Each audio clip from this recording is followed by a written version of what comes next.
ہم لوگ joint family میں رہتے تھے۔ میری چچی ہمارے ساتھ ہی رہتی تھیں۔ میرے والد سعودیہ میں نوکری کرتے تھے۔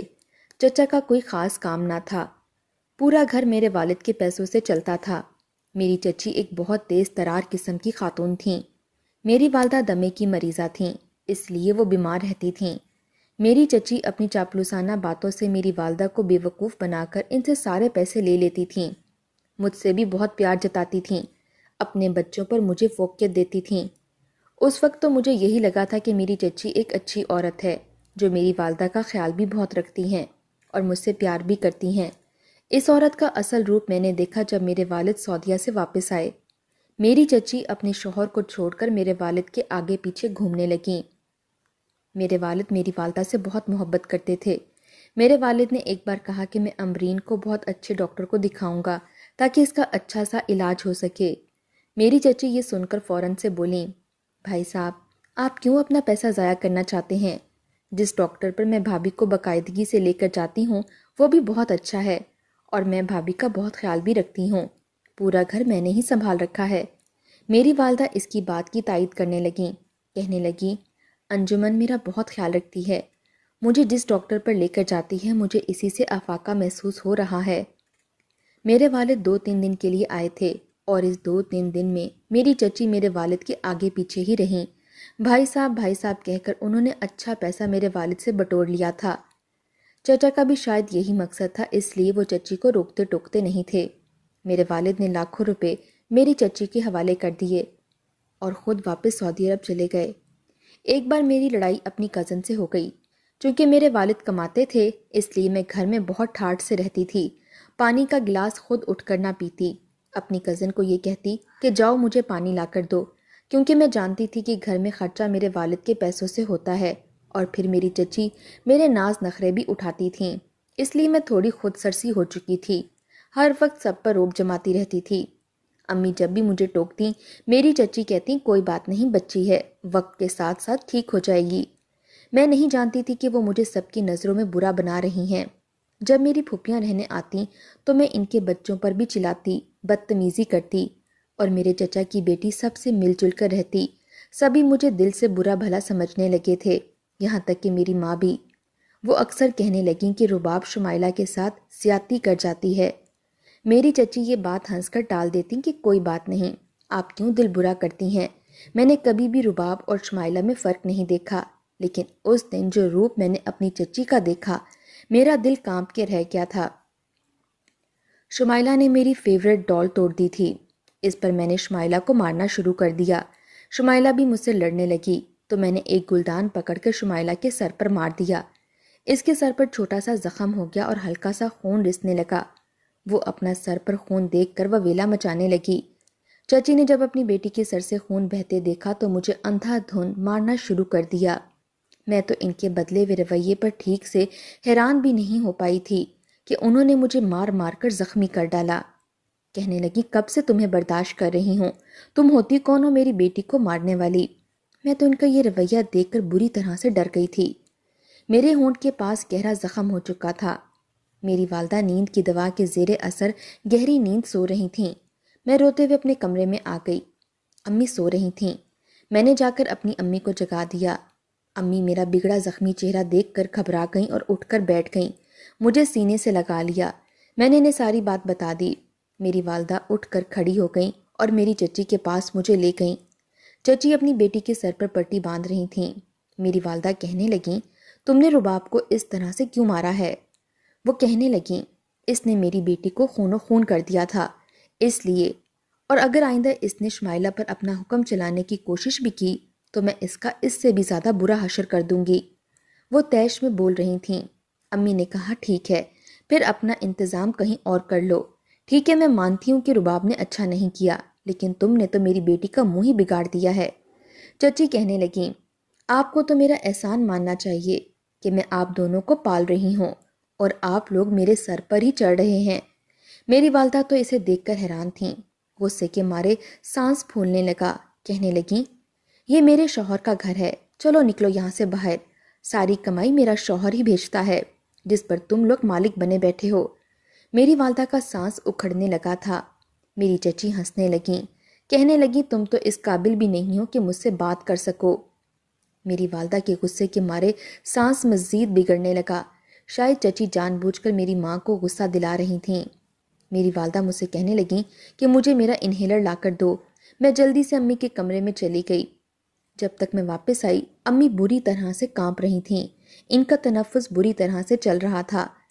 میں نے جلدی سے انہیلر اپنی والدہ کو دینا چاہا لیکن وہ میری چچی نے چھین لیا اور مجھے دھکا دے دیا۔ میں زمین پر جا کر گری۔ پھر میری ماں کو کہنے لگیں میں تمہیں اپنی جاننے والی ڈاکٹر کے پاس لے کر جاتی تھی جو تمہیں سلو پوائزن کے انجیکشن لگا رہی تھی۔ تم اندر سے آدھی سے زیادہ مر چکی ہو اور باقی کا اب میرے سامنے انہیلر نہ ملنے پر مرو گی۔ میں اپنی چچی کی صفاقی دیکھ کر ششدر سی رہ گئی تھی۔ میں زمین سے اٹھ کر چچی کے سامنے کھڑی ہو گئی۔ میری والدہ کا سانس اکھڑنے لگا تھا۔ میں رونے لگی کہ میری ماں کو انہیلر دے دو، لیکن میری چچی بے حسی کی تصویر بنی میری ماں کو پل پل مرتے دیکھ رہی تھیں۔ میری ماں کی حالت بگڑنے لگی تھی۔ وہ اب زمین پر گر گئیں۔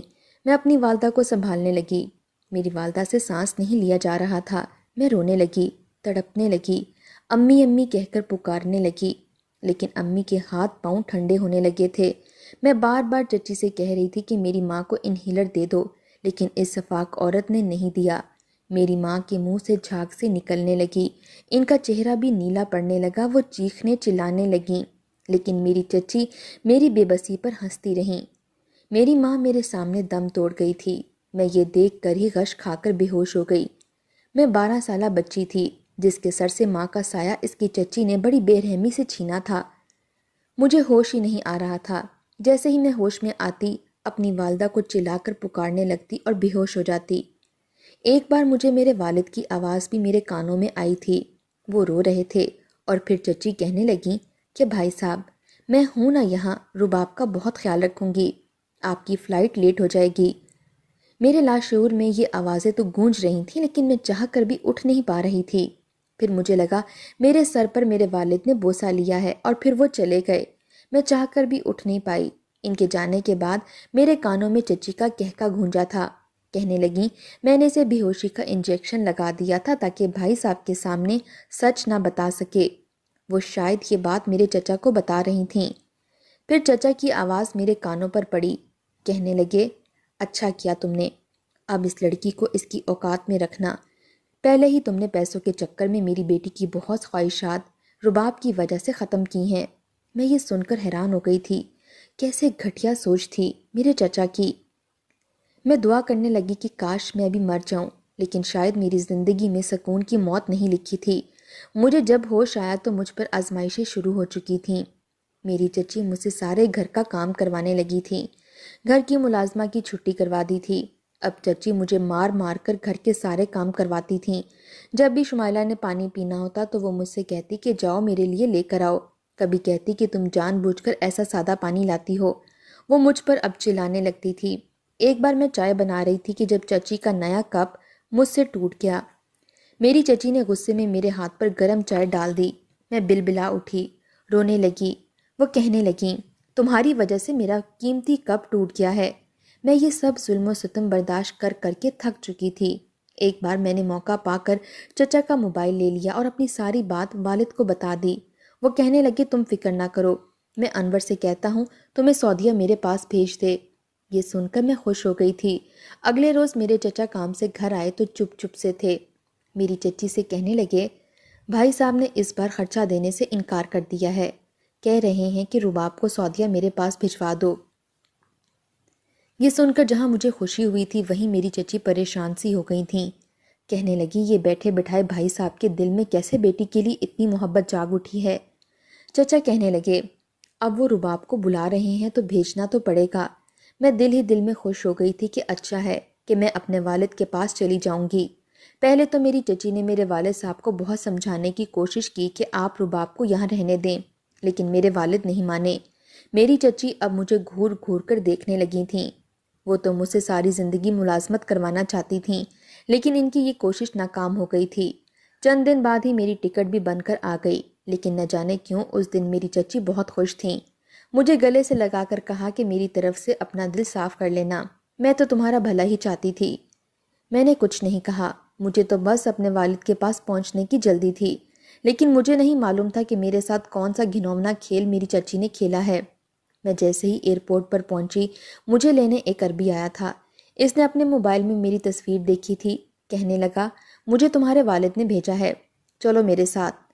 میں اس وقت کم عمر سی بچی تھی، پھر اکیلے سفر کر کے دیار غیر آئی تھی، اس لیے اس کی بات کو سچ سمجھ کر اس کے ساتھ چلی گئی۔ لیکن اس وقت میرے ہوش اڑ گئے جب وہ عربی مجھے ایک بنگلے میں لے گیا۔ وہاں اور بھی بہت سی لڑکیاں موجود تھیں، لیکن سبھی 20 سال اور اس سے اوپر عمر کی تھیں۔ میں نے اس عربی سے پوچھا کہ میرے ابو کہاں ہیں، تو وہ ہنسنے لگا، کہنے لگا تمہارے چچا نے تمہیں مجھے بیچ دیا ہے اور مجھ سے لاکھوں روپے لیے ہیں، اس لیے بھول جاؤ اپنے ابو کو۔ میں تو اس کی بات ہی ٹھیک سے سمجھ نہیں پائی تھی کہ وہ کیا کہہ رہا ہے۔ بھلا کوئی مجھے کیسے بیچ سکتا تھا؟ میں کوئی چیز تو نہ تھی، ایک زندہ جیتی جاگتی انسان تھی۔ لیکن مجھے اس عمر میں کیا معلوم تھا کہ ہمارے معاشرے میں ہر چیز بکتی ہے، اور عورت تو ایسی ہستی ہے جو روز بکتی ہے۔ میں رونے لگی تھی۔ وہ عربی مجھے ان لڑکیوں کے پاس چھوڑ کر چلا گیا۔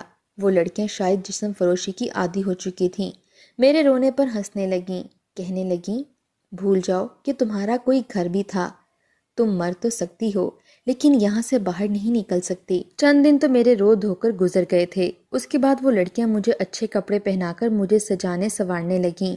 پہلی بار 12 سال کی عمر میں میرے پاؤں میں گھنگرو باندھے گئے، مجھے رقص سکھایا جانے لگا۔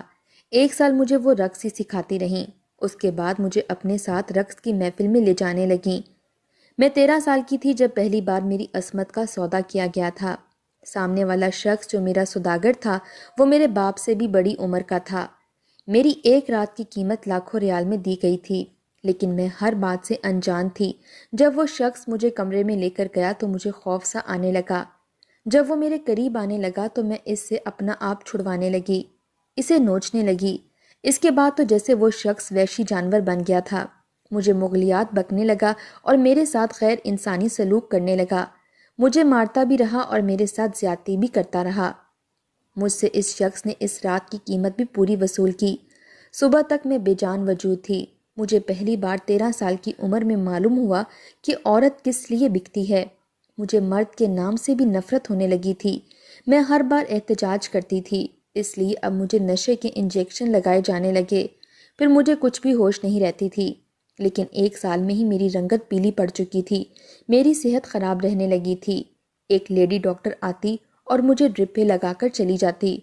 مجھے کچھ بھی ہضم نہیں ہو رہا تھا۔